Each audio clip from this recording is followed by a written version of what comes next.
मेरे प्रिय आत्मन, पिछली चर्चाओं के आधार पर मित्रों ने बहुत से प्रश्न पूछे। इसको बंद कर दो, बंद कर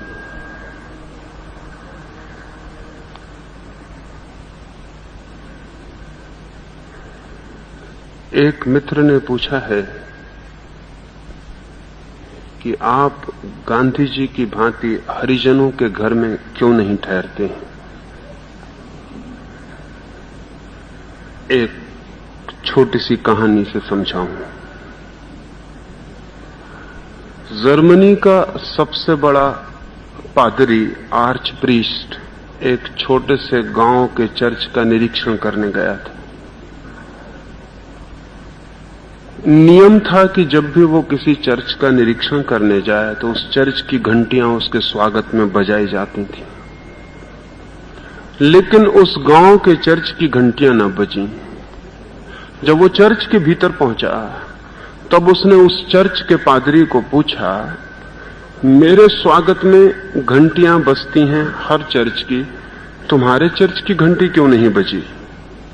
उस पादरी की आदत थी कि वो कोई भी कारण बताए तो उसका तकिया कलाम था, वो इसी से शुरू करता था कि इसके 1000 कारण हैं। उसने कहा इसके 1000 कारण। पहला कारण तो ये कि चर्च में घंटी ही नहीं है। तो उस आर्च प्रीस्ट ने कहा बाकी कारण रहने दो, उनके बिना भी चल जाएगा, ये एक ही कारण काफी है। मुझसे आप पूछते हैं मैं हरिजन के घर क्यों नहीं ठहरता। पहली तो बात यह कि मेरी दृष्टि में कोई हरिजन नहीं है।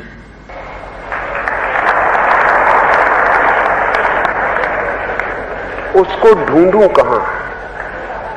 आदमी है, हरिजन नहीं है। गांधी जी की दृष्टि में हरिजन होंगे, इसलिए वो हरिजन का घर ढूंढ लेते हैं।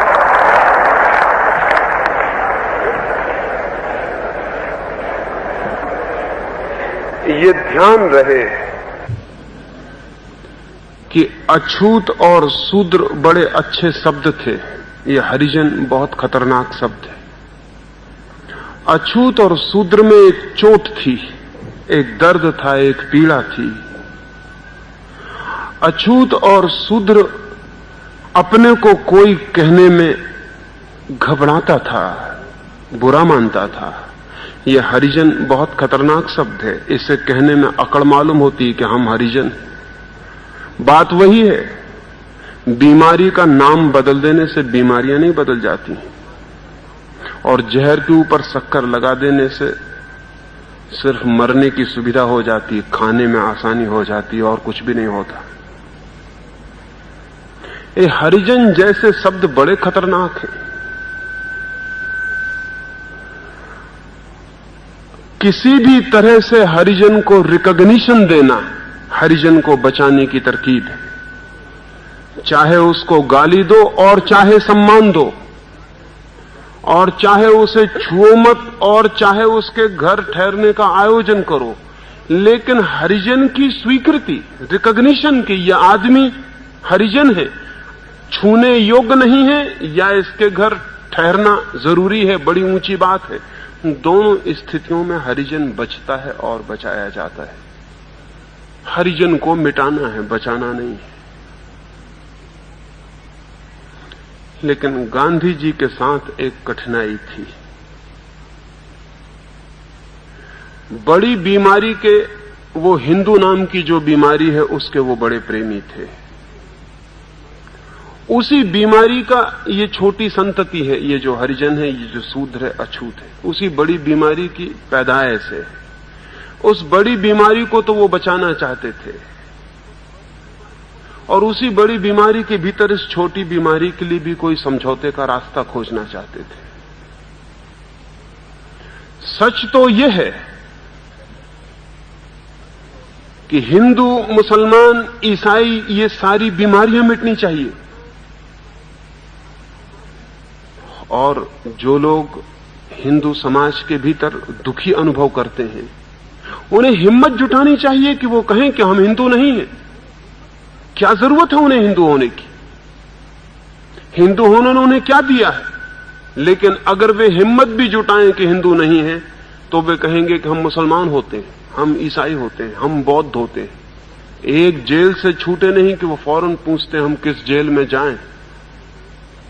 अंबेडकर ने थोड़ी हिम्मत जुटाई कि कहा कि छोड़ दो हिंदू धर्म, लेकिन हिम्मत पूरी नहीं है वो भी। अंबेडकर ने इधर हिम्मत जुटाई, तत्काल दूसरे जेल में भिजवा दिया। हो सकता है दूसरा जेल थोड़ा कंफर्टेबल हो, कंफर्टेबल जेल और खराब होते हैं, क्योंकि उनको छोड़ने का मन भी नहीं होता। हिंदू से हटो, बौद्ध हो जाओ, ईसाई हो जाओ, मुसलमान हो जाओ, वो भी सब पागल घर हैं, ये भी एक पागल घर है। हरिजनों को, अछूतों को, शूद्रों को मुक्त हो जाना चाहिए सब जेलों से। कह देना चाहिए हम सिर्फ निपट आदमी हैं और हम किसी के साथ जुड़ते नहीं। लेकिन वो भी उत्सुक हैं कि उनको हरिजन माना जाए, वो भी बड़े उत्सुक हैं कि उनको सम्मान दिया जाए हरिजन होने का। अपमान उन्होंने काफी झेल लिया है, अब बदले में सम्मान चाहते हैं। लेकिन ध्यान रहे, अपमान हो या सम्मान हो, हरिजन होने से आदमी आप नहीं हो सकते। और इस समय दुनिया को आदमियों की जरूरत है। एक प्रयोग करना चाहिए कि हम कारागृह से बाहर होंगे। जब तक पृथ्वी पर इतने हिम्मतवर लोग कुछ इकट्ठे नहीं होते जो सब जेल खानों को इंकार कर दें और कहें कि हम बस सिर्फ आदमी हैं। और ये हिंदुस्तान की सरकार है, सेकुलर कहलाती है, अपने को धर्मनिरपेक्ष कहलाती है, लेकिन यहां भी नौकरी के फॉर्म पर लिखा रहता है आपका धर्म क्या है। क्या पागलपन है। धर्म पूछने की जरूरत क्या है? एक आदमी का आदमी होना काफी है। स्कूल में भर्ती करो लड़के को तो फॉर्म में लिखा रहता है कि धर्म क्या है। ये क्या पागलपन है? धर्म पूछने की क्या जरूरत है? आदमी होना काफी है। सेंसस होगा, मुल्क की मतगणना होगी, जनगणना होगी, उसमें भी भरा रहेगा कौन किस धर्म को मानता है। फिर ये सब बेईमानी की सेकुलरिज्म है। ये कोई ठीक सेकुलरिज्म ना हुआ। धर्मनिरपेक्ष होने का मतलब है कि हम इस देश में आदमी को सिर्फ आदमी मानते हैं और हम कोई दूसरी सीमा और कोई विशेषण उसके ऊपर नहीं लगाते। अगर थोड़ी हिम्मत जुटाई जाए तो हिंदुस्तान आदमियों का समाज बन सकता है। लेकिन सब तरफ वही आदमी और आदमी के बीच दीवार खड़े करने का बड़ा आग्रह। गांधी जी ने कितनी मेहनत की जिंदगी भर कि हिंदू मुसलमान एक हो जाएं, लेकिन पहले बीमारी को स्वीकार करते हैं, फिर एक करना चाहते हैं। पहले कहते हैं हिंदू भी ठीक, मुसलमान भी ठीक, दोनों एक हो जाएं। दोनों गलत हैं और दोनों के एक होने की जरूरत नहीं, दोनों के मिटने की जरूरत है। वो दोनों मिटेंगे तो आदमियत एक होगी। दोनों एक नहीं हो सकते। हिंदू मुसलमान एक नहीं हो सकते। उनका हिंदू होना, मुसलमान होना ही उनका अन्य होना है, अलग होना है, पृथक होना है। हिंदू होने में ही दुश्मनी छिपी है, मुसलमान होने में दुश्मनी छिपी है। हिंदू मुसलमान दोनों मिट जाएं तो आदमियत एक हो सकती है।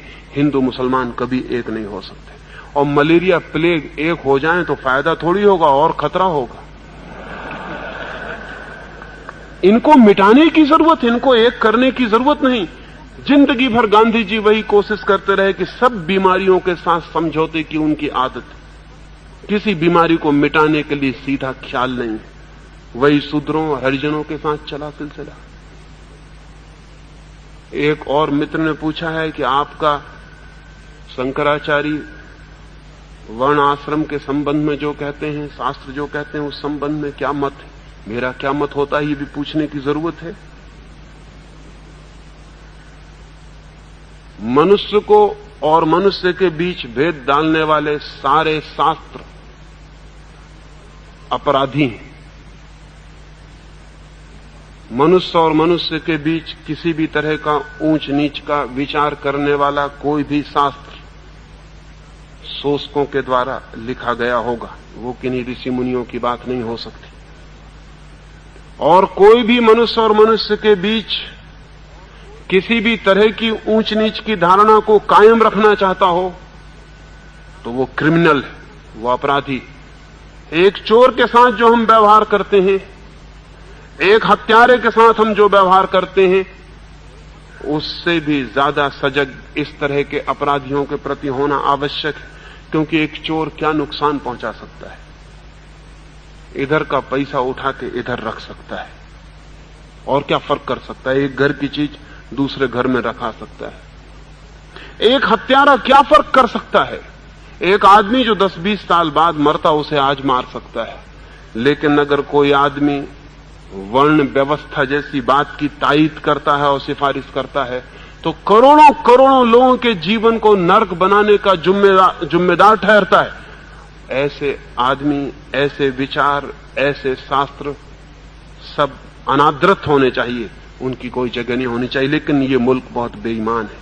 शंकराचार्य पुरी के अगर कहेंगे तो उनका विरोध किया जाएगा, लेकिन जिन शास्त्रों के आधार पर वो कह रहे हैं उन्हीं शास्त्रों की पूजा चलती रहेगी। ये कैसा मुल्क है? ये कैसे लोग हैं? शंकराचार्य कहते हैं तो उनका विरोध करते हैं आप, और जिन शास्त्रों के आधार पर वो कहते हैं उन शास्त्रों की पूजा जारी है। तो फिर समझ में आने वाला मामला नहीं दिखता, फिर कोई बेईमानी दिखती। ऐसा दिखता है कि समय की हवा बदल गई, इसलिए शंकराचार्य का विरोध भी करते हैं, लेकिन चित्त नहीं बदला, इसलिए शास्त्र की पूजा भी करते हैं। शंकराचार्य का क्या कसूर है? इतना ही कसूर हो सकता है कि उनके पास कोई अपनी बुद्धि नहीं मालूम पड़ती, शास्त्र ही उनकी बुद्धि है, और कोई कसूर नहीं मालूम पड़ता। वो एक टेप रिकॉर्डर मालूम होते, शास्त्र में जो लिखा है वो दोहराते, उनका क्या कसूर है? लेकिन सारा मुल्क उन पर टूट पड़ा और उन सारे शास्त्रों की पूजा जारी रहेगी, तो फिर ये उचित नहीं है, ये अन्यायपूर्ण है, ये ठीक नहीं है। शास्त्रों से मुक्त होने की जरूरत है। सच तो यह है कि अतीत से मुक्त होने की जरूरत है, क्योंकि उस अतीत ने ही ये सारी की सारी नासमझियां पैदा की। उस अतीत की जड़ें, वो जो बीत गया हमारा अतीत का इतिहास है, उसमें इन सब रोग के कीटाणु हैं। उसको तो हम गौरव से गौरवान्वित करते हैं, उसको तो हम शोरगुल मचाते हैं पूरा, उसका तो हम चाहते हैं कि रामराज्य फिर से आ जाए। रामराज्य फिर से आ जाए तो फिर शंकराचार्य ठीक कहते हैं, फिर आप सब गलत कहते हैं। अगर रामराज्य फिर से आएगा तो शूद्र होगा, और ये भी होगा कि कोई शूद्र वेद के वचन नहीं सुन सकेगा, और शूद्र अगर वेद के वचन सुन लेगा तो उसके कान में शीशा पिघला के डाला जाएगा, बिल्कुल डाला जाएगा। अगर रामराज्य लाना है तो इसकी तैयारी रखना, और या फिर रामराज्य जैसी बेकार बातों में मत पड़ना। गया जो गया वो अब नहीं लौटाया जा सकता, न लौटाने की जरूरत है। लेकिन हमारे मुल्क का पूरा चित्त अतीत से बंधा है, और सारी बीमारियां जो अतीत ने दी हैं उनसे हम छूटना चाहते हैं, और अतीत से छूटना नहीं चाहते। तो एक तरह की जिच, एक तरह की तनाव की स्थिति मुल्क के चित्त के सामने पैदा हो गई। और ये ध्यान रहे, ये मत सोचना कि हम ऐसा कर सकते हैं कि अतीत का जो अच्छा है उसे बचा लें और जो बुरा है उसे छोड़ दें। इसे थोड़ा समझ लेना, हर समय एक ऑर्गेनिक यूनिटी है। ऐसा नहीं है कि एक आदमी की आंखें बहुत प्यारी लगती हैं तो आंखें बचा लो, बाकी आदमी को जाने दो। ऐसा नहीं हो सकता कि आदमी का हमें हृदय बड़ा प्यारा लगता तो हृदय बचा लें, बाकी हमको नहीं जसता जाने दें। आदमी एक ऑर्गेनिक इकाई है, एक इकट्ठी इकाई है। हर युग, हर समय, हर सदी, हर शास्त्र, हर विचार, हर धर्म एक ऑर्गेनिक यूनिटी है। अगर जाएगा तो पूरा जाएगा, अगर बचेगा तो पूरा बचेगा। लेकिन हम इस मुल्क में ये कर रहे हैं कि हम कहते हैं जो गलत है उसे छोड़ दें, जो ठीक है उसे हम बचा लें। लेकिन जिस चित्त से वो ठीक पैदा हुआ था उसी चित्त से वो गलत पैदा हुआ था। वो गलत और ठीक किसी एक ही चीज के दो हिस्से हैं, और इसलिए हम बड़ी मुश्किल में पड़े। हम हमेशा ये ख्याल करते हैं कुछ अच्छा है उसको बचाते चलें, जो बुरा है उसे छोड़ते चलें। ऐसा नहीं होता। पिछली इकाई को छोड़ना होता है, नई इकाई को जन्म देना होता है। पिता मरता है तो ऐसा नहीं होता कि पिता की खोपड़ी बहुत अच्छी थी इसलिए बेटे की खोपड़ी अलग रखो, पिता की खोपड़ी जोड़ दो।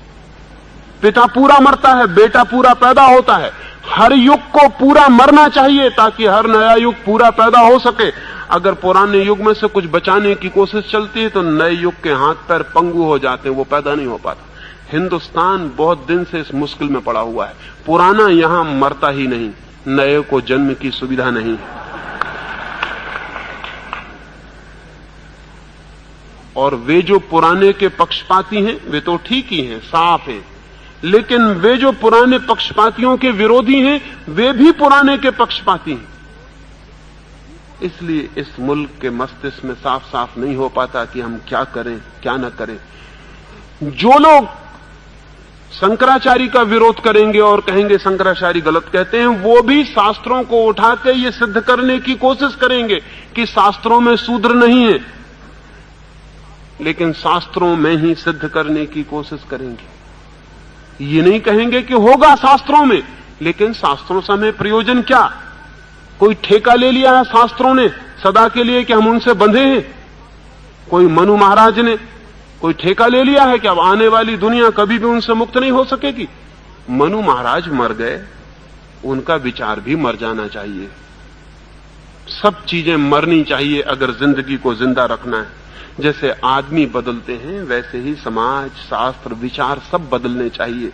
सभ्यता को भी मरना सीखना चाहिए, और जो सभ्यता मरना नहीं सीखती उसका नया जन्म होना बंद हो जाता है। सभ्यताएं भी मरती, लेकिन इस देश में हमें ये ख्याल है कि हमारी सभ्यता कोई बहुत अद्भुत बात है। रोम मर गया, बेबीलोन मर गया, सीरिया मर गया, इजिप्ट मर गया, हम मरते ही नहीं। कहीं ऐसा तो नहीं है कि मरे मराए हो इसलिए नहीं मरते हो? सिर्फ मरा हुआ नहीं मरता है, ध्यान रहे। मरे हुए आदमी को एक फायदा होता है, फिर नहीं मर सकता, फिर मरने का सवाल ही नहीं है। जिंदा कौम मरती भी है, जन्मती भी है, जिंदगी का लक्षण है ये। युग मरने चाहिए ताकि नए युग पैदा हो सकें, शास्त्र भी मरने चाहिए ताकि नए शास्त्र जन्म ले सकें, विचारक भी विदा होने चाहिए ताकि नए विचारक आ सकें। ये धारा बढ़नी चाहिए, रुक नहीं जानी चाहिए। लेकिन ये सब रुकी हुई है। वो शंकराचार्य कहते हैं हमारी किताब में ये लिखा है, उनका भी दावा किताब का है। उनके विरोधी कहते हैं कि नहीं, उस किताब का दूसरा मतलब है, लेकिन किताब के दोनों दावेदार हैं। ये दोनों दुश्मन हैं देश के, इनमें एक नहीं है दुश्मन, शंकराचार्य नहीं है, वो दूसरा भी है। क्योंकि वो ये कहता है नहीं लिखा, लेकिन अगर सिद्ध हो जाए कि लिखा है फिर वो भी राजी हो जाएगा। बस किताब से मुक्त होने की हिम्मत किसी की भी नहीं। ये क्या मामला है? क्या हमारे पास कोई बुद्धि सोचने वाली नहीं है जो हम उधार बुद्धि से ही सोचते रहें? क्या ऐसा कुछ हो गया है कि संपूर्ण ज्ञान प्राप्त हो गया, अब आगे कोई ज्ञान प्राप्त नहीं होना है? ज्ञान रोज आगे बढ़ेगा, और जो कौम तय कर लेगी कि हम अब आगे नहीं सोचेंगे, वो कौम सड़ने लग जाएगी। और ध्यान रहे, सभ्यता जितनी पुरानी हो जाती है उतनी ही पाखंडी हो जाती है। नई सभ्यता में ताजगी होती है, नयापन होता है, ईमानदारी होती है। पुरानी सभ्यता बेईमान हो जाती है। उसका कारण अनुभव चालाक कर देता है। एक बच्चा पैदा होता है, बच्चे में इनोसेंस होती है, निर्दोषता होती है, ताजगी होती है। वही बच्चा जब 70 साल के बाद बूढ़ा हो जाएगा तो चालाक हो जाता है, कनिंग हो जाता है। बूढ़ा आदमी और निर्दोष खोजना जरा मुश्किल है, बच्चा और चालाक खोजना जरा मुश्किल है। और जो बच्चे और बूढ़े के संबंध में सच है वही नई सभ्यता और पुरानी सभ्यता के संबंध में सच है। ये हमारी पूरी सभ्यता चालाक हो गई। इसके इतने अनुभव हैं कि अनुभवों ने इसे बेईमान कर दिया है, और अनुभवों का ढेर लगता चला जाता है। नई सभ्यताएं ताजी होती हैं, जिंदा होती हैं, ताकतवर होती हैं, कुछ करने की हिम्मत होती है। हमें कुछ भी करने की हिम्मत नहीं। सूत्र जैसी सड़ी और गिरी गिराई चीज को भी गिराने की हिम्मत नहीं। उसको भी हम पूछते हैं कैसे गिराएं, उसको भी हम पूछते हैं शूद्र को कैसे मिटाएं। शूद्र को मिटाने के लिए क्या करना पड़ेगा? कुछ करना पड़ेगा? सिर्फ मुल्क सोच ले और शूद्र आज मिट गया। कुछ मिटाने के लिए कुछ उपाय करना पड़ेगा। शूद्र कोई टीबी, कोई कैंसर है कि कोई इलाज करना पड़ेगा? सिर्फ मान्यता है। एक आदमी शूद्र है, सिर्फ ये मान्यता है। मान्यता को मिटाने के लिए भी कुछ करना पड़ेगा। सिर्फ मान्यता छोड़ देनी पड़ेगी, लेकिन वो मान्यता भी नहीं छोड़ पा रहे हैं, वो मान्यता भी नहीं मिट पा रही है। तो हद हो गई, शायद हम कुछ भी करने में समर्थ नहीं रह गए हैं। मैं किसी आदमी को नीचा ऊंचा नहीं मानता हूं। एक मित्र ने पूछा है कि ये शूद्र पैदा क्यों हो गए, ये हरिजन पैदा क्यों हो गए हैं? पैदा हो जाने का कारण है दुनिया में वर्ग सदा से हैं, क्लासेस सदा से हैं, लेकिन वर्ण हिंदुस्तान की अपनी ईजाद है। वर्ण दुनिया में कहीं भी नहीं। वर्ग सब जगह है, गरीब है, अमीर है, लेकिन शूद्र और ब्राह्मण और क्षत्रिय और वैश्य जैसा वर्ग कहीं भी नहीं। वर्ण कभी भी नहीं। वर्ग का मतलब यह होता है कि कोई आदमी गरीब है, वो चाहे तो कल अमीर भी हो सकता है, कोई रुकावट नहीं। फ्लूइडिटी है, एक तरलता है। अमीर गरीब हो सकता है, गरीब अमीर हो सकता है। हिंदुस्तान ने एक बहुत चालाकी का काम किया। उसने गरीबी और अमीरी के बीच फ्लूइडिटी, जो तरलता थी, वो खत्म कर दी और उसने निश्चित वर्ण पैदा कर दिए। वर्ण का अर्थ है ठोस हो गया वर्ग जिसमें बदलाहट नहीं हो सकती, जम गया वर्ग, फ्रोजन क्लास। शूद्र को, गरीब को उसने कह दिया, दीन को, हीन को उसने कह दिया कि बस तू जम गया, अब तेरे भीतर से बदलाहट नहीं हो सकती, तू ऊपर नहीं जा सकता। ऊपर की क्लासेस को इससे फायदा हुआ क्योंकि नीचे की क्लासेस का कंपटीशन, प्रतियोगिता खत्म हो गई। हिंदुस्तान ने एक तरकीब ईजाद की प्रतियोगिता खत्म करने की। करोड़ों शूद्रों से प्रतियोगिता खत्म हो गई। अब उनके बेटे ब्राह्मणों के बेटों से संघर्ष न कर सकेंगे ऋषि होने का। अब उनके बेटे वैश्यों के बेटों से धनपति होने का संघर्ष न कर सकेंगे। अब उनके बेटे बहादुरों की तरह लड़ ना सकेंगे, क्षत्रियों से संघर्ष न कर सकेंगे। एक बड़े वर्ग को, नीचे के विराट वर्ग को हमने बिल्कुल जमा दिया और द्वार बंद कर दिए, अब तुम कहीं आ ना जा सकोगे। ऊपर के वर्गों को लाभ हुआ। फिर क्रमशः हम जमाते चले गए। शूद्र के बाद वैश्य को हमने जमा दिया और उससे कह दिया धन तेरी दुनिया है, इससे आगे तू नहीं बढ़ सकता। यश और ज्ञान तेरी दुनिया नहीं। क्षत्रिय को कह दिया कि यश तेरी दुनिया है लेकिन ज्ञान तेरी दुनिया नहीं। और सबके ऊपर वो जो ज्ञानवान है, वो जो पंडित है, वो जो ब्राह्मण है, वो बैठ गया। ये वर्ग जमा दिए, इससे प्रतियोगिता खत्म हो गई और समाज जड़ हो गया। हिंदुस्तान को वर्ण से जितनी मृत्यु मिली, जितनी जड़ता मिली, उतनी किसी और चीज से नहीं मिली। इसका फिर परिणाम अनंत रूपों से घातक हुआ।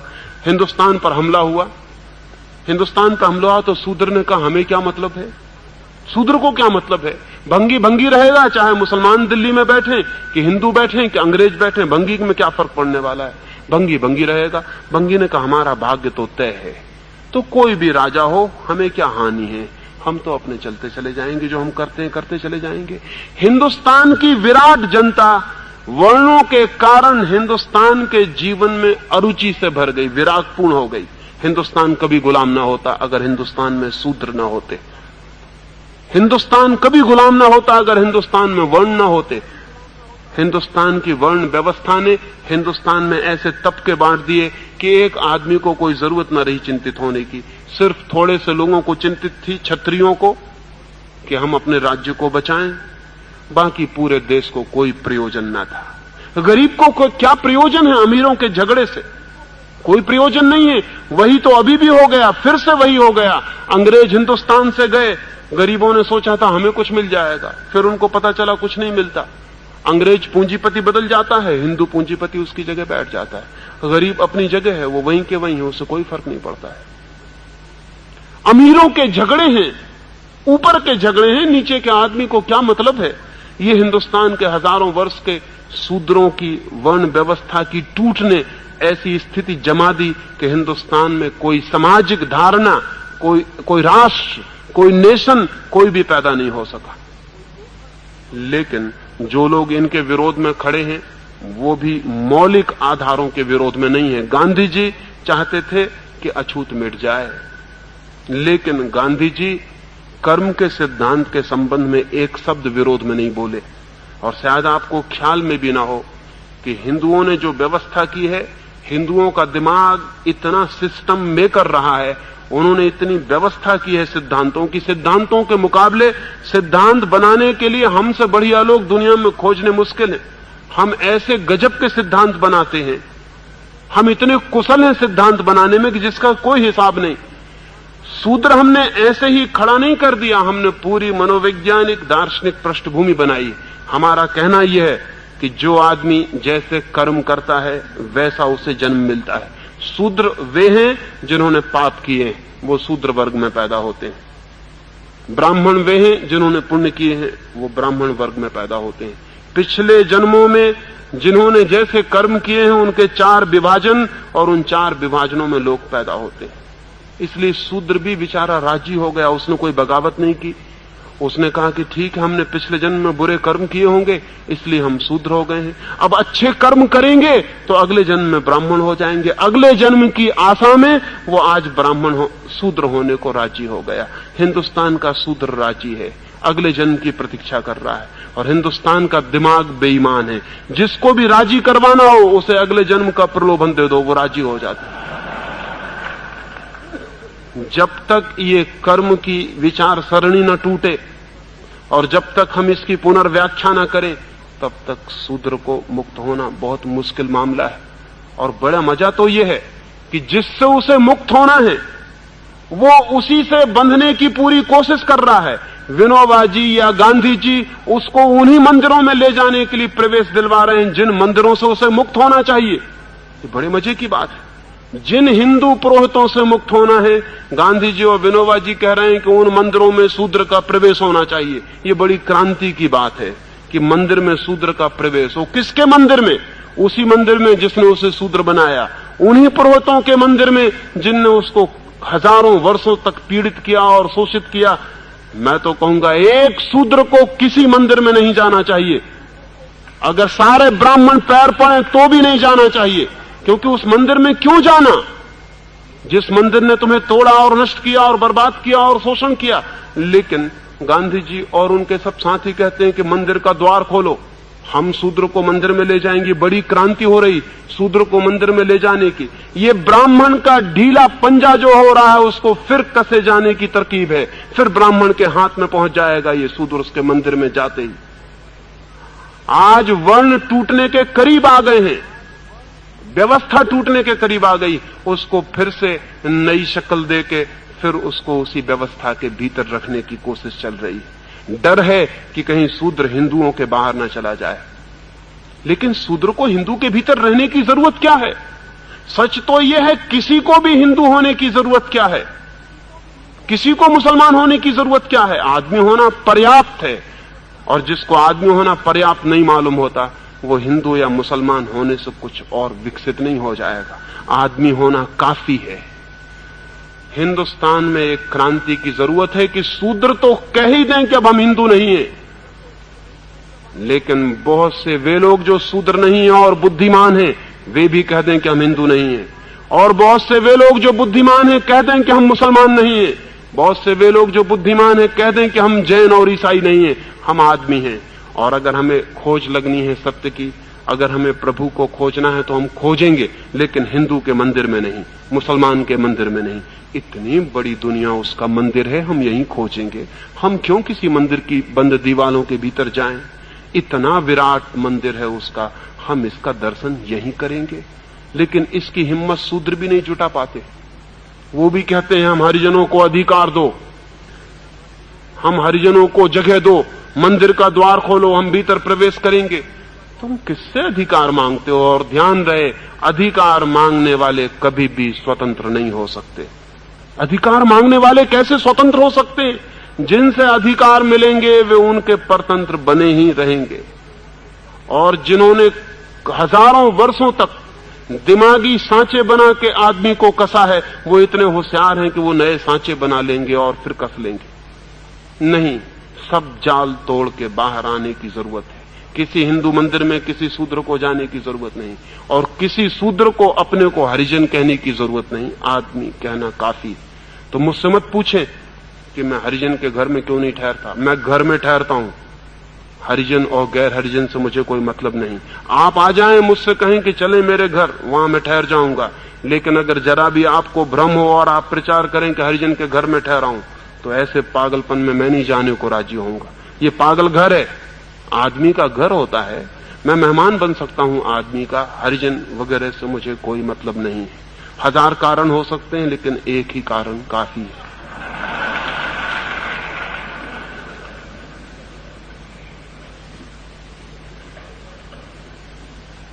एक मित्र ने पूछा है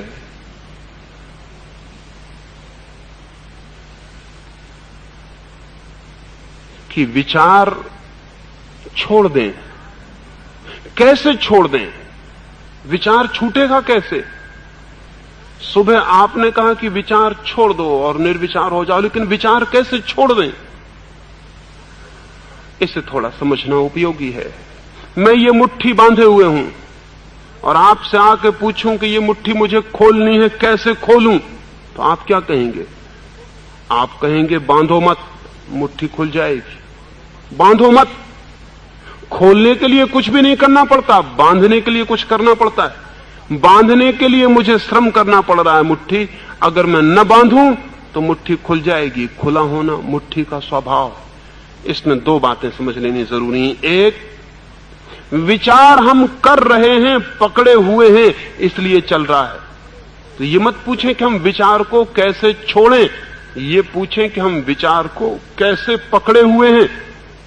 और पकड़ने की तरकीब ख्याल में आ जाए तो छूटना अपने आप हो जाएगा। हम पकड़े कैसे हुए? पकड़ने की तरकीब है तादात्म्य, आइडेंटिटी। हम प्रत्येक विचार के साथ अपना तादात्म्य कर लेते हैं। क्रोध आया और आप कहते हैं कि मुझे क्रोध आ गया। आप फासला नहीं कर पाते कि मैं अलग हूं और क्रोध अलग है। एक विचार भीतर चल रहा है और आप उस विचार के साथ एक हो जाते हैं और लगता है यही मैं हूं। कभी आपने ख्याल किया कि आप सदा पृथक हैं, आपके विचार अलग चल रहे हैं? आकाश में एक नीला बादल उड़ा जा रहा है, आप देख रहे हैं। आप ये कहते हैं कि मैं नीला बादल हूं? आप कहते हैं वो नीला बादल रहा, देखने वाला मैं हूं। मन के आकाश पर एक विचार चल रहा है, आप फौरन कहते हैं कि ये मैं हूं। झंझट में पड़ गए। मन के आकाश पर विचार उतनी ही दूरी पर चल रहा है आपसे जितना उस आकाश पर एक बदली का टुकड़ा चल रहा है। आप फिर भी अलग हैं। आप दूर खड़े साक्षी से ज्यादा नहीं हैं। ये हमें स्मरण करना होगा निरंतर कि विचार से मैं पृथक हूं, अलग हूं, और कोई विचार से मैं जुड़ा हुआ नहीं हूं। लेकिन हम विचार से अपने को जोड़ने की आदत के इतने आदी हो गए हैं कि हमें ख्याल ही नहीं आता। जब क्रोध आता है तो बजाय इसके कि आप ये कहें कि मेरे सामने क्रोध आ गया है, आप कहते हैं मैं क्रोधी हो गया हूं। आप गलत कहते हैं। जब आपके सामने सुख आ जाए तो बजाय ये कहने के कि मेरे सामने सुख आ गया, आप कहते हैं मैं सुखी हो गया हूं। अगर आप सुखी हो गए हैं तो आप कभी दुखी ना हो सकेंगे। लेकिन हम जानते हैं कि सुख चला जाएगा, दुख आ जाएगा। इस कमरे में मैं सुबह बैठ जाऊं, सूरज निकले, किरणें भर जाएं, तो मैं ये नहीं कहता कि मैं प्रकाश हो गया हूं। मैं कहता हूं कमरे में प्रकाश भर गया, मैं प्रकाश को देख रहा हूं। फिर सांझ आती है, अंधेरा भर जाता है।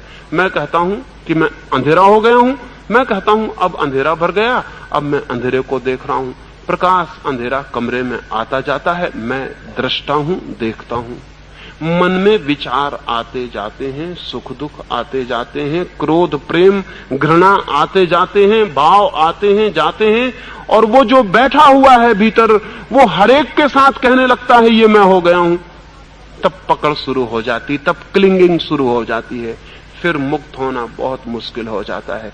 इसलिए मैंने सुबह कहा ध्यान का अर्थ है साक्षी भाव। मैं देखूं जो आ रहा है। एक सम्राट ने अपने वजीरों को कहा कि मैं तुमसे एक ऐसा सूत्र चाहता हूं जो मुझे हर स्थिति में काम दे सके। सुख आए तो काम दे, दुख आए तो काम दे। मुझे एक सूत्र इस ताबीज पर लिख दो जो हर स्थिति में काम दे। वजीर बड़ी मुश्किल में पड़ गए, क्या लिखें? ऐसा कौन सा सूत्र हो जो हर जगह काम दे? फिर उन्होंने एक फकीर को पूछा, फकीर ने एक ताबीज दे दिया और उसमें एक कागज की पुड़िया लिख के रख दी और कहा कि जब सुख दुख आए इसे खोल के पढ़ लेना। राजा पर सुख आया, उसने ताबीज खोला, दुख आया, ताबीज खोला, उसमें सिर्फ एक छोटा सा वाक्य लिखा था दिस टू विल पास, ये भी चला जाएगा। इतना ही लिखा था उस कागज पर, दिस टू विल पास। सुख आया, राजा ने पढ़ा, ये भी चला जाएगा, और राजा पृथक हो गया, क्योंकि जो चला जाएगा वो मैं नहीं हो सकता हूं, मैं तो बच रहूंगा। फिर दुख आया और राजा ने पढ़ा, ये भी चला जाएगा, और राजा अलग हो गया, क्योंकि जो चला जाएगा वो तो मैं नहीं हूं, मुझ पर चीजें आती हैं जाती हैं, मैं तो अलग हूं। इस पृथकता को खोजना ही साक्षी भाव है। तो ये मत पूछें कि हम विचार को कैसे रोकें, रोकने की कोई जरूरत नहीं, विचार को आने दें, जाने दें। आप पृथक हो जाएं, आप अलग हो जाएं, आप भिन्न हो जाएं, आप जान सकें कि मैं अलग हूं, तो विचार धीरे धीरे अपने आप विसर्जित हो जाते हैं, उन पर पकड़ छूट जाती है। फिर वही रह जाता है जो है अकेला। उस अकेले में जो अनुभव होते हैं निर्विचार के, वे ध्यान के अनुभव हैं। लेकिन हम क्या करते हैं, हम विचार से लड़ते हैं। लड़के तो कभी आप विचार को अलग नहीं कर सकते। ध्यान रहे, लड़ना तो बुलाने का उपाय है। अगर किसी विचार से आप लड़े और आपने कहा इसे मैं अलग करके रहूंगा, बस फिर आप मुश्किल में पड़ जाएंगे। फिर उस विचार से कभी आप मुक्त ना हो सकेंगे। आप जितना लड़ेंगे उतना ही वो आएगा, क्योंकि जितना आप लड़ेंगे उतना ही आप मान रहे हैं कि मैं उससे एक हूं। नहीं तो लड़ेंगे क्यों? लड़ने की क्या जरूरत है? वो अलग है, मैं अलग हूं, वो आया है चला जाएगा, मुझे क्या प्रयोजन है? लेकिन हम लड़ते। मैंने सुना है तिब्बत में एक फकीर था, तो उसके पास एक आदमी आया और उसने कहा मुझे एक मंत्र दे दें, मैं कोई सिद्धि करना चाहता हूं। उस फकीर ने कहा मेरे पास कोई मंत्र नहीं। लेकिन नहीं माना वो व्यक्ति, पैर पकड़ लिए, हाथ जोड़ने लगा, दे ही दे। तो उस फकीर ने कागज पर एक मंत्र दे दिया और कहा इसे 5 बार पढ़ लेना। फिर तो वो आदमी भागा, उसने लौट के धन्यवाद भी ना दिया। वो मंदिर की सीढ़ियां उतरता था, तब वो फकीर चिल्लाया कि ठहरो, मैं एक बात भूल गया, एक शर्त बताना भूल गया। ध्यान रहे, बंदर का स्मरण ना आए जब तुम ये मंत्र पढ़ो। अगर बंदर का स्मरण आया, मंत्र बेकार हो जाएगा। बंदर दुश्मन है इस मंत्र का। उस आदमी ने कहा मुझे कभी बंदर का स्मरण जिंदगी हो गई नहीं आया, इसकी फिक्र मत करो। लेकिन भूल हो गई, पूरी सीढ़ियां उतरना भी मुश्किल हो गया, बंदर का स्मरण शुरू हो गया। रास्ते पर घर की तरफ चला और बंदर चारों तरफ मन में घूमने लगे। बहुत आंख बंद करता है, बंदरों को भगाता है, लेकिन बंदर जोर से आते। घर पहुंचा, स्नान करता है, लेकिन बंदर तो घिरते चले जाते हैं। रात हो गई, मंत्र लेके बैठता है, हाथ में मंत्र है लेकिन भीतर बंदर है। तो घबरा गया, उसने कहा इन बंदरों से कोई संबंध कभी नहीं रहा, आज क्या हो गया है? क्या ये बंदर 5 मिनट के लिए भी ना रुकेंगे? रात भर मुश्किल हो गई, लेकिन 5 मिनट के लिए बंदर से छुटकारा नहीं। सुबह तो पागल हो गया, जाके मंत्र वापस लौटा दिया उस फकीर को, कहा क्षमा करो, अगले जन्म में हो सकती है अब ये सिद्धि। उस फकीर ने कहा क्यों, क्या बात है?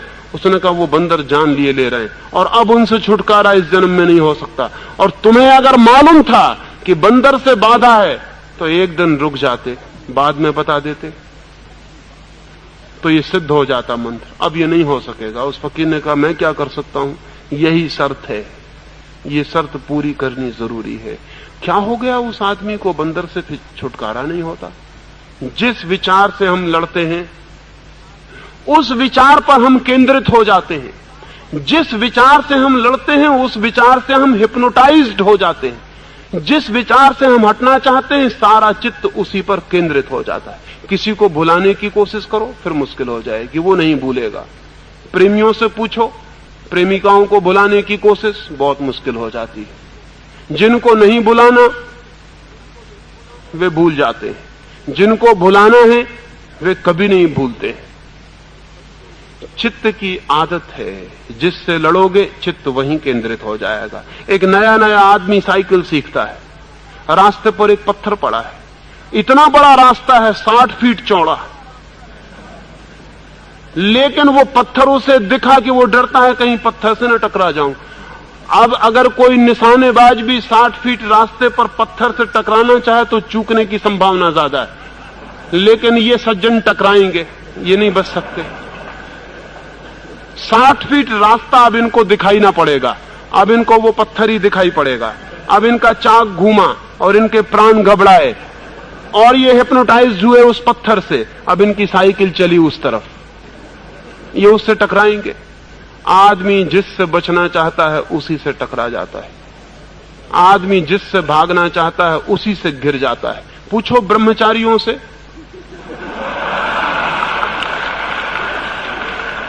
सिवाय स्त्रियों के और किसी का दर्शन नहीं होता, हो ही नहीं सकता। अगर भगवान भी प्रकट होंगे तो स्त्री की शक्ल में ही प्रकट होंगे, और किसी शक्ल में वो प्रकट नहीं हो सकते। ब्रह्मचारी का कष्ट है बेचारे का, वो सेक्स से लड़ रहा है और सेक्स से घिर गया है। इसीलिए तो ऋषि मुनि स्त्रियों के लिए इतनी नाराजगी जाहिर करते हैं। ये नाराजगी किसके लिए है? वो जो स्त्रियां उनको घेर लेती हैं उनके लिए, असली स्त्रियों के लिए नहीं। असली स्त्रियों से क्या मतलब है? ऋषि मुनि कहते हैं स्त्री नरक का द्वार है, स्त्री से बचो। ये किससे बचने के लिए कह रहा है? वो जो भीतर स्त्री उनको घेरती, और घेरती क्यों है? स्त्री से भागते हैं इसलिए स्त्री घेरती। जिससे भागोगे वो घेर लेगा, जिससे बचोगे वो पकड़ लेगा, जिसको हटाओगे वो आ जाएगा, जिसको कहोगे मत आओ वो समझ जाएगा कि डर गए हो, आना जरूरी है, वो आ जाएगा। चित्त से लड़ना, चित्त के विचार से लड़ना आत्मघातक है, फिर वही उलझन हो जाएगी। इससे बचना जरूरी है। बचेंगे कैसे? बचने के लिए आवश्यक है कि विचार से लड़ो ही मत। सेक्स से मुक्त होना हो तो सेक्स से लड़ो मत, साक्षी बनो। क्रोध से मुक्त होना हो, लड़ो मत, साक्षी बनो।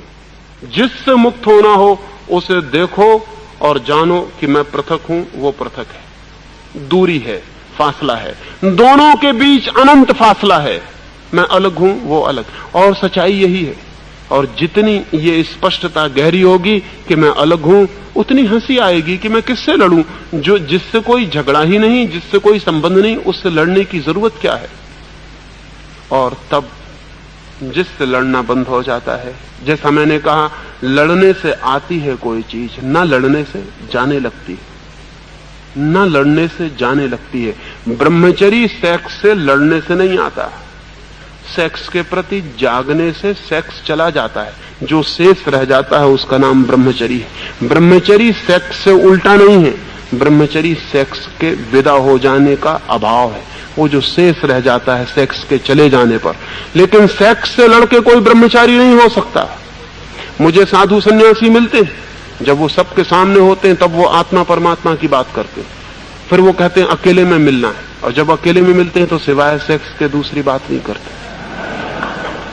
असली सवाल तो वही है, सबके सामने पूछ भी नहीं सकते, क्योंकि सबको तो वो सुबह से शाम तक यही बातें सिखा रहे हैं जो उनको ही नहीं हो सकी हैं और होंगी भी नहीं, क्योंकि विधि ही गलत है, मेथड ही गलत है, अज्ञानपूर्ण है, अमनोवैज्ञानिक है, खतरनाक है, असंगत है। उसका कोई संगति नहीं है जीवन के परिवर्तन और रूपांतरण से। लड़ने की संगति है, झगड़े की संगति है। गांधी जी के आश्रम में रामायण पढ़ी जाती थी, तो एक प्रसंग आता है, तो सबको पता है प्रसंग, कि सीता को रावण लेकर भाग गया है। भागते में सीता ने अपने गहने फेंक दिए मार्ग पर। राम खोजते निकलेंगे तो गहनों से पता चल सके कि सीता किस रास्ते से चुरा के ले जाई गई। गहने मिल गए हैं, राम लक्ष्मण खोजते गए हैं, गहने मिल गए हैं, लेकिन राम इतने दुख में हैं, शोक में हैं कि उनकी आंखें इतनी आंसुओं से भरी हैं कि वो गहनों को पहचान नहीं पाते। और सच तो यह है, कोई पति अपनी पत्नी के गहने नहीं पहचान पाएगा। पत्नी के गहने पहचानना बहुत मुश्किल है। पत्नी को कोई देखते नहीं इतने गौर से कि उसके गहने पहचाने जा सके। पड़ोस की पत्नी ने क्या गहने पहने ये पहचाने जा सकते। तो राम को भी नहीं समझ में आते कि ये गहने सीता के हैं, तो वो लक्ष्मण से पूछते हैं कि ये गहने तू पहचानता है? लक्ष्मण कहता है, गहने मैं सिर्फ पैर के गहने पहचानता हूं, क्योंकि रोज रोज पैर पड़ता हूं तो पैर के गहने पहचानता हूं, बाकी गहनों का मुझे कुछ पता नहीं। गांधी जी कहते हैं कि ये कैसे हुआ होगा कि लक्ष्मण इतने दिनों से साथ है, वो सीता के गहने नहीं पहचानता। तो विनोबा ने कहा कि इसका कारण है लक्ष्मण ब्रह्मचर्य धारण किए हुए है, वो सीता का मुंह नहीं देखता, वो सीता के ऊपर नहीं देखता, वो सिर्फ पैर पर ही नजर रखता है, वो ब्रह्मचारी है। गांधी जी को ये व्याख्या जच गई और उन्होंने कहा विनोबा बड़ी ठीक व्याख्या करते हैं। मैं बहुत हैरान हुआ ये व्याख्या पढ़ के। अगर विनोबा की व्याख्या ठीक है तो लक्ष्मण ब्रह्मचारी नहीं व्यभिचारी सिद्ध होता है, क्योंकि जो लक्ष्मण सीता के चेहरे की तरफ देखने से डरता हो वो ब्रह्मचारी है। सीता के भी चेहरे को देखने से जो डरता हो वो ब्रह्मचारी। ये ब्रह्मचर्य का अर्थ हुआ? ये ब्रह्मचर्य का अर्थ नहीं हुआ, ये तो अत्यंत कामुक चित्त का अर्थ हुआ। सीता के चेहरे पर भी देखने में जहां भय हो, भय का अर्थ क्या है? भीतर कहीं कोई वासना है तो भय है, नहीं तो भय क्या है सीता के चेहरे में? नहीं, लक्ष्मण इसलिए नहीं पहचान पाया दूसरे गहनों को कि उसने सीता का चेहरा नहीं देखा। पैर के गहने पहचान सकता है, निश्चित रोज पैर पड़े होंगे, वो परिचित रहे होंगे, ये दूसरी बात है। लेकिन ये कहना कि वो इसलिए नहीं पहचान पाया कि उसने ऊपर कभी देखा नहीं सीता को, क्योंकि वो ब्रह्मचर्य की साधना कर रहा था, तो वो बड़े गलत ब्रह्मचर्य की साधना करता था लक्ष्मण। अगर विनोबा ठीक कहते हैं तो वो बड़ी गलत ब्रह्मचर्य की साधना कर रहा था, और उस ब्रह्मचर्य की साधना में बड़ी मुश्किल में पड़ा होगा जैसे ब्रह्मचारी पड़ते हैं। और जो सीता के चेहरे को देखने से डरा होगा तो सपने में सिवाय सीता के चेहरे के और कुछ भी नहीं देखा होगा। नहीं, लेकिन लक्ष्मण पर यह बात व्याख्या थोपनी ही गलत है, ये व्याख्या ही गलत है। लक्ष्मण को पैर के गहने पहचान गए होंगे क्योंकि रोज उसने पैर पड़े होंगे, वो गहने परिचित थे। इसका यह मतलब नहीं कि उसने और गहने न देखे होंगे, चेहरे की तरफ न देखा होगा। लेकिन हमारा तथाकथित ब्रह्मचर्य इसी तरह एस्केपिस्ट है, भागने वाला है। वो कहता है भाग जाओ, देखो मत। वो डराने वाला है, फियर है वहां। और जहां भय है, जहां भागना है, जहां पलायन है, जहां आंख बंद करना है, ध्यान रहे जिससे आंख बंद होगी वही आंख के भीतर खड़ा हो जाता है, फिर उससे छुटकारा बहुत मुश्किल है। इसलिए मैं कहता हूं चित्त के किसी भी विकार से, चित्त की किसी भी विकृति से, चित्त के किसी भी विचार से, चित्त की किसी भी प्रवृत्ति से कभी मत लड़ना, भूल कर मत लड़ना। लड़े कि हारे, हारना हो तो लड़ना, जो लड़ेगा वो हारेगा, उसकी हार सुनिश्चित है। अपने चित्त से लड़के कोई कभी जीत नहीं सकता। हां, अगर जीतना हो तो लड़ना मत, देखना, जानना, साक्षी बनना। और जैसे ही साक्षी बनोगे पाओगे मैं तो बाहर हूं, मैं तो बियॉन्ड हूं, मैं तो जो दिखाई पड़ रहा है उससे अलग और दूर हूं। वो जो चारों तरफ घिरा है धुआं वो अलग है, मैं अलग हूं। सूरज के चारों तरफ अंधेरा गिर जाए तो भी सूरज अंधेरा नहीं है। लेकिन अगर सूरज अंधेरे से लड़ने लगे और अंधेरे पर ही ध्यान केंद्रित करने लगे और कहने लगे कि मरा गया, ये अंधेरा मुझे घेर रहा है, अंधेरा हुआ जा रहा हूं मैं, तो सूरज मुश्किल में पड़ जाएगा। लेकिन अगर सूरज जाने के ठीक है अंधेरा वो है, मैं तो सूरज हूं, मैं तो अलग हूं, घिरने दो अंधेरे को। कितना ही अंधेरा निकट आ जाए फिर भी मैं सूरज हूं, कितना ही अंधेरा पास आ जाए फिर भी मैं अलग हूं, फिर भी प्रकाश और अंधेरे के बीच फासला अनंत है। ये प्रत्येक के भीतर जो साक्षी है, जो चेतना है, जो कॉन्शसनेस है, उसे सजग करने से, जागने से, साक्षी बनने से विचार विसर्जित होते हैं, वृत्तियां विसर्जित होती हैं, मन विसर्जित होता है और धीरे धीरे वो जगह आती है जहां चित्त का आकाश खाली हो जाता है और सिर्फ चेतना रह जाती है। वो साक्षी भाव के लिए सुबह मैंने कहा है, ये मत पूछें कि कैसे लड़ें, ये मत पूछें कि कैसे विचारों को निकालें, ये मत पूछें कि कैसे विचारों को बंद करें, ये पूछें ही मत, ये पूछना ही गलत है। ये पूछें कि कैसे जागें, कैसे देखें, कैसे पहचानें, कैसे साक्षी बने। वो मैंने सुबह कहा, कल सुबह हम और बात करेंगे। एक दो छोटे प्रश्न और। एक मित्र ने पूछा है कि आप पहले तो बहुत सौम्य मृदु भाषा में बोलते थे, अब आप बहुत एग्रेसिव बहुत आक्रामक क्यों हो गए? वो मेरी गलती थी। वो सौम्य और मृदु भाषा में बोलना, और सौम्य और मृदु भाषा में बोलकर मैंने देखा वो मेरी गलती थी। गलती इसलिए थी कि ये समाज सौम्य और मृदु भाषा पसंद करता है, क्योंकि सौम्य और मृदु भाषा किसी को कोई चोट नहीं पहुंचाती, कोई परिवर्तन नहीं लाती। सौम्य और मृदु भाषा सुखद है, मनोरंजक है, लेकिन जीवन को कहीं बदलती नहीं।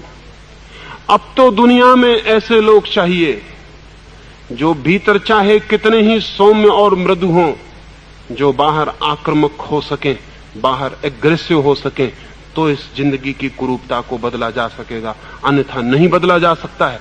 दुनिया में बहुत अच्छे आदमी हुए और कठिनाई यही रही कि अच्छा आदमी सौम्य और मृदु था, इसलिए दुनिया बुरी। अच्छा आदमी सौम्य और मृदु रहेगा, दुनिया बुरी रहेगी। अच्छे आदमी को भी हिम्मत जुटानी पड़ेगी। जीसस चर्च में गए, जीसस के मित्र उन्हें जानते थे बहुत सौम्य और मृदु हैं, लेकिन वहां उन्होंने देखा कि चर्च के बाहर ब्याजखोर बैठे हुए हैं और जन्मों से चल रहा है ब्याज लोगों का और नहीं चुकता। जीवन बीत गए हैं बूढ़ों के, और जितना कर्ज उन्होंने लिया था उससे कई गुना वो चुका चुके और वो नहीं चुकता। और मंदिर के सामने ही ब्याजखोर बैठे हैं, और वो सब ब्याजखोर पुरोहितों के एजेंट हैं। जीसस ने कोड़ा उठा लिया, उठा के कोड़ा उन्होंने दुकानें उलट दी, कोड़े मारने शुरू कर दिए। जीसस के मित्रों ने कहा होगा, क्या करते हैं आप जो कहता है कि जो एक गाल पर चांटा मारे उसके सामने दूसरा गाल कर देना। इतने मृदु, इतने सौम्य आप कोड़ा उठाकर ब्याजखोरों की दुकानें उलटते हैं। तो मैं कहता हूं जीसस ने ठीक किया। ब्याजखोरों की दुकानें किसी को उलटनी ही पड़ेंगी। अगर ब्याजखोरों की दुकानें कोई नहीं उलटता, तो ब्याजखोर तो ये चाहता है कि सौम्य और मृदु भाषा में आप बात करें ताकि उसकी ब्याज की दुकान चलती रहे, और सौम्य और मृदु भाषा कहीं कोई चोट नहीं पहुंचाती, कहीं कोई नुकसान नहीं करती। दुनिया में अब आने वाले बुद्धों को, आने वाले महावीरों को, आने वाले कन्फ्यूशियस को, आने वाले जीसस को आक्रामक होना पड़ेगा। दुनिया बहुत कुरूप रह चुकी और सौम्य होने से अब नहीं चल सकता है। इसलिए वो आपने जो पूछा ठीक पूछा, लेकिन क्या आप कभी समझते हैं कि आक्रामक होना हिंसा से ही निकलता हो? ऐसा अनिवार्य नहीं है। आक्रामक होना करुणा से भी निकल सकता है, कंपैशनेट भी हो सकता है। लेकिन हम एक ही तरह के आक्रामक होने को जानते हैं, हिंसा के आक्रमण को। हम एक दूसरे आक्रमण को नहीं जानते, करुणा के आक्रमण को। अब तक हिंसा आक्रामक रही है, अहिंसा सौम्य रही है, करुणा सौम्य रही है। सौम्य करुणा के कारण ही दुनिया में अच्छी बातें तो बहुत हुई, लेकिन दुनिया अच्छी नहीं हो सकी है। करुणा को भी आक्रामक होना पड़ेगा, करुणा को भी बदलने के लिए क्रांतिकारी होना पड़ेगा, करुणा को भी चोट करनी पड़ेगी। और कई बार ऐसा होता है कि हमें दिखाई भी नहीं पड़ता कि चोट हमारे हित में है, हमारे मंगल में है। कठिनाई तो यह है कि जिनके हित में चोट हो वे ही आके कहेंगे कि आप और ऐसी चोट की बात कर रहे हैं, क्योंकि हजारों साल से उन्हें समझाया गया है कि चोट की बात ही नहीं करनी। मैंने सुना एक फकीर था, उस फकीर के पास एक आदमी आया और उस आदमी ने आके उस फकीर को कहा कि मैं अध्यात्म, योग, ज्ञान साधना चाहता हूं, मैं आध्यात्मिक होना चाहता हूं, मुझे अपनी शरण में लें, मुझे वो शास्त्र बताएं जिसे पढ़ के मैं आध्यात्मिक हो जाऊं। और उस फकीर ने कहा, बंद कर बकवास, अध्यात्म वगैरह की बात मत कर और यहां से बाहर निकल जा और दोबारा इस आश्रम में लौट के मत आना, बाहर हो। वो आदमी तो घबरा गए, आसपास 10-25 जो बैठे दूसरे आदमी थे वो भी घबरा गए। वो आदमी तो बेचारा चला गया। उन 10-25 लोगों ने कहा कि महाराज, हम तो सदा आपको सौम्य समझते थे और आपने ये कैसा दुर्व्यवहार किया, हम समझे नहीं, आप इतने जोर से क्यों बोले? उस फकीर ने कहा, थोड़ी देर ठहरो, इसके पहले कि मैं तुम्हें भी निकाल के बाहर करूं, मैं तुम्हें एक दृष्टांत देता हूं। वो फकीर थोड़ी देर चुप बैठा रहा। एक पक्षी खिड़की से घुसा भीतर और सारे कमरे में चक्कर लगाने लगा। अब आप जानते ही हैं पक्षियों को, आदमियों जैसी ही बुद्धि उनकी भी होती है। अगर पक्षी कमरे के भीतर घुस जाए तो खुली खिड़की को छोड़ के सब जगह चोट मारेगा, निकलने की कोशिश करेगा, खुली खिड़की छोड़ देगा।